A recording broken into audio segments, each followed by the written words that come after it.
Spain have reached the 2026 World Cup Final. 1 billion people are watching, and the player every knockout opponent has tried and failed to stop is 18 years old. Lamine Yamal has gone through Portugal, Belgium and France to stand here, an unprecedented talent changing football forever.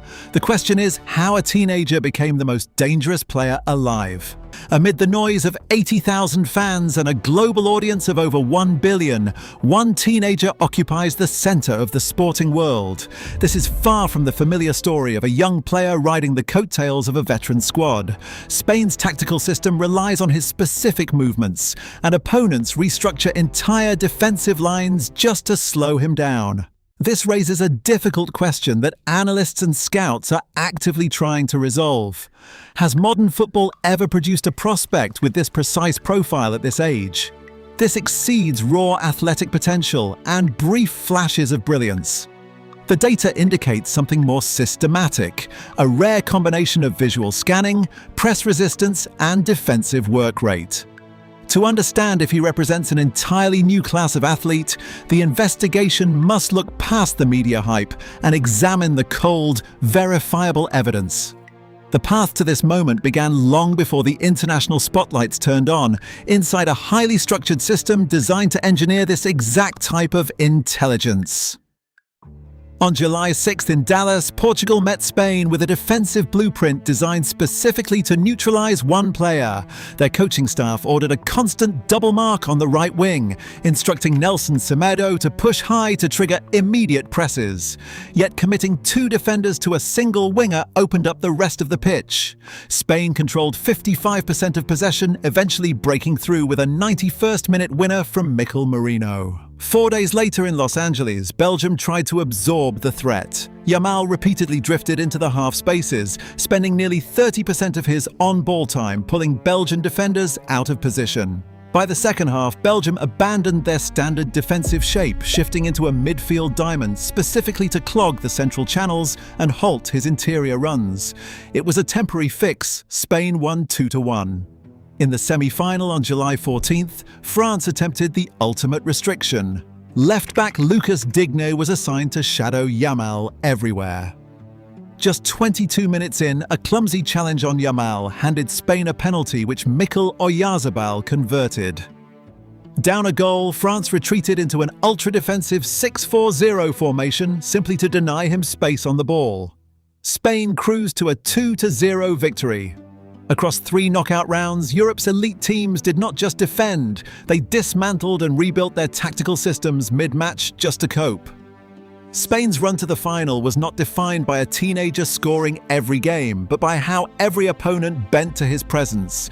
How does an 18-year-old become the most feared tactical problem on earth?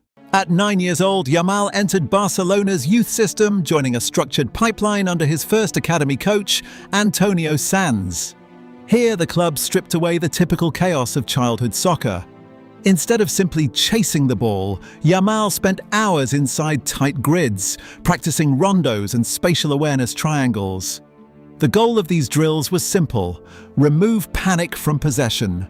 Sanz and his staff forced young players to scan their surroundings in under 2 seconds before receiving a pass. They trained players to constantly turn their heads, transforming a visual search into an automatic reflex. In these high-pressure boxes, keeping the ball required absolute stillness under physical pressure. By the time Yamal reached the world stage, this systematic training had reprogrammed his nervous system. The composure he displays against senior defenders is the logical result of thousands of repetitions in a concrete academy yard. He was simply taught to look, think, and breathe before the pressure ever arrived. In 1988, Johan Cruyff restructured Barcelona around a singular premise. Football is a game of space, geometry, and positional movement. He reformed La Masia to prioritize technical skill over physical size, mandating that every academy player understand the entire pitch. This philosophy became the club's DNA, directly influencing Pep Guardiola, who refined it into a high-pressing possession system. The resulting generation of Xavi, Andres Iniesta and Lionel Messi dominated club football, while Spain's national team adopted the same blueprint to win 3 consecutive major international trophies between 2008 and 2012. When that golden generation retired and opponents adapted, Spain's rigid system stalled. The National Federation responded by building a direct youth to senior pipeline, eventually overseen by Luis de la Fuente. Having coached Spain's junior squads for a decade before taking the senior role in 2022, De La Fuente modernized the approach. He used data analytics and small-sided games to increase decision-making speed, creating an environment of tactical flexibility. Yamal is the calculated outcome of this 30-year footballing lineage. Yamal destabilizes defenses through a highly optimized physical and cognitive sequence. It begins with scanning. During high-intensity play, he averages 4.5 head turns per minute, surpassing the elite benchmark of 4.2 and even Lionel Messi's 3.9 recorded during his peak international tournaments. This constant visual search informs a remarkably explosive first touch. Running at a stride length of over 2 meters, Yamal cushions the ball with a ground contact time of just 0.12 seconds. This rapid hip extension generates an immediate acceleration of 2.8 meters per second squared, forcing defenders to commit before they are set. Committing 2 markers to stop him opens space elsewhere. Staying compact gives him time to exploit the channel. At 18, this combination of 22 completed World Cup dribbles and 38 duels once sets a new standard. At comparable ages, Messi, Mbappe and Cristiano Ronaldo registered lower dribble counts and far fewer defensive actions.